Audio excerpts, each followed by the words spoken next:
What if I told you that a fully functioning jetliner touched down without a scratch, rolled to a perfect stop, and yet every single soul inside was already doomed?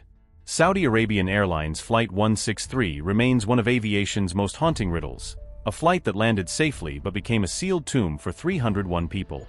Subscribe now and stay with us as we peel back the layers of this chilling mystery, from the crackling black box recordings to the fatal missteps that rewrote global safety rules forever.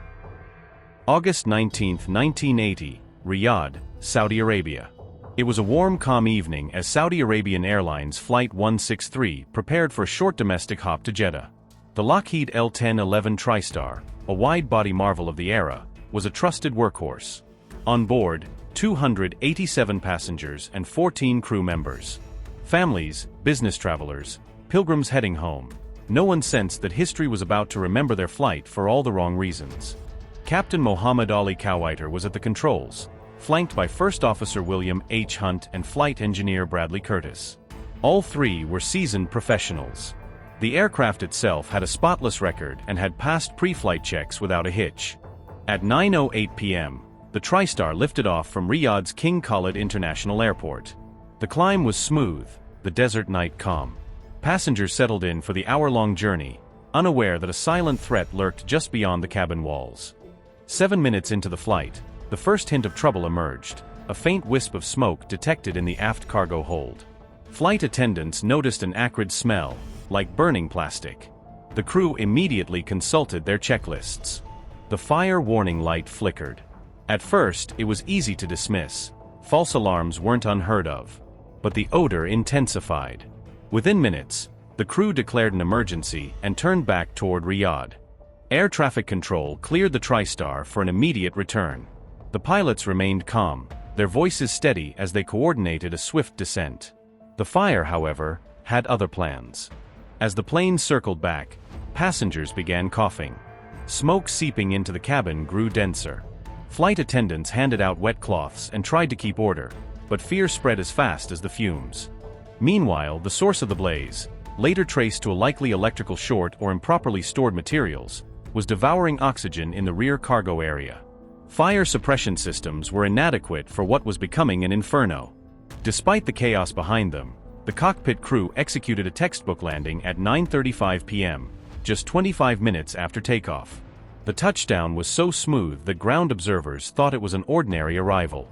What came next defies belief. Although the jet was now safely on the runway, no one inside survived. The TriStar rolled to a stop and turned off the active runway. Ground crews waited for the cabin doors to open. They never did. From the outside, the aircraft appeared intact. No flames shot through the fuselage. But inside, a nightmare unfolded. Passengers were unconscious, incapacitated by smoke and heat. Investigators later discovered that the fire had breached the rear pressure bulkhead, releasing lethal carbon monoxide and superheated gases into the cabin. Survivors had mere minutes before inhalation proved fatal. The black box cockpit voice recorder revealed chilling details. After touchdown, the pilots radioed calmly, requesting fire trucks and reporting a fire on board. Then, nothing. Their final words faded into eerie quiet. Emergency crews hesitated, waiting for an evacuation signal. Airport firefighters assumed the crew would deploy slides. Instead, precious minutes ticked by as toxic smoke filled every compartment. Why didn't the crew open the doors?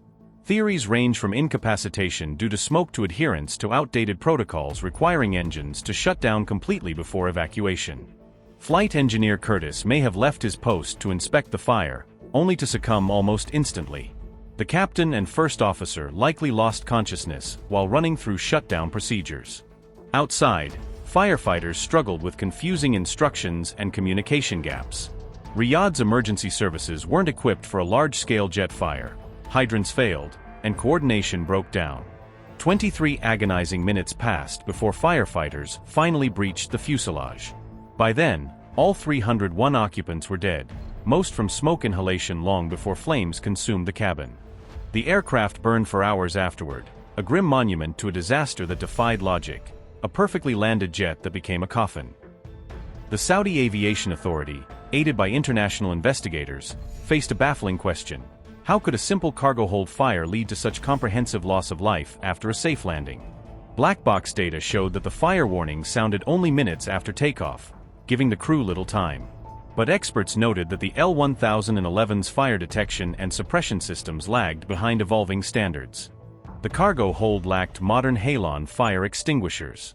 Once flames breached insulation, superheated smoke poured into the cabin, quickly overwhelming passengers. Crew training was another critical failure. Evacuation protocols of the era required shutting down engines and waiting for external stairs or slides, a deadly delay in a smoke-filled cabin. Communication gaps compounded the tragedy. Firefighters on the ground weren't given clear instructions or authority to force entry immediately. Toxicology reports revealed lethal carbon monoxide levels in all victims. Many were found still seated with seatbelts fastened, indicating they lost consciousness before realizing evacuation was possible. Theories of sabotage or explosive devices were ruled out. The culprit was mundane yet merciless, a likely electrical fault or smoldering cargo that ignited combustible materials. Investigators also criticized airport emergency readiness. Hydrants malfunctioned, hoses failed, and the initial response was slow, problems that turned a containable fire into mass fatality.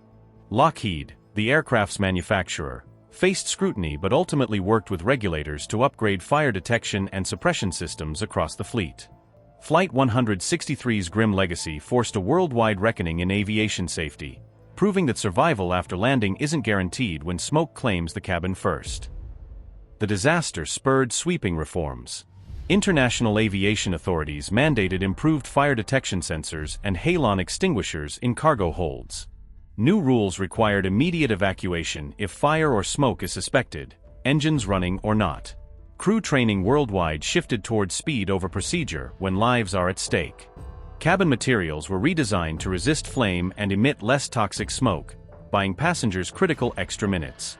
Airports upgraded firefighting gear and communication protocols, ensuring faster, coordinated responses to onboard fires. Today, every pre-flight briefing's emphasis on locating exits and following crew instructions traces back in part to Flight 163's deadly delay. For families of the victims, these improvements came too late. Memorials in Riyadh and Jeddah honor their loss, a permanent reminder of the cost of complacency. Aviation experts still cite Flight 163 in training programs, underscoring the brutal lesson: a successful landing does not equal survival. The story resonates because it reveals how human procedure can be as fatal as mechanical failure. Sometimes, the checklist kills. More than 4 decades later, the haunting silence of those 23 minutes continues to echo in every emergency drill and every rapid evacuation you see today. So next time you hear a flight attendant insist on safety instructions, remember Flight 163, the plane that landed perfectly, yet lost everyone aboard. If this story gripped you, hit subscribe, share this video, and join us as we uncover more untold histories where procedure, fate, and human error collide. Your curiosity keeps these lessons alive, and may one day save a life.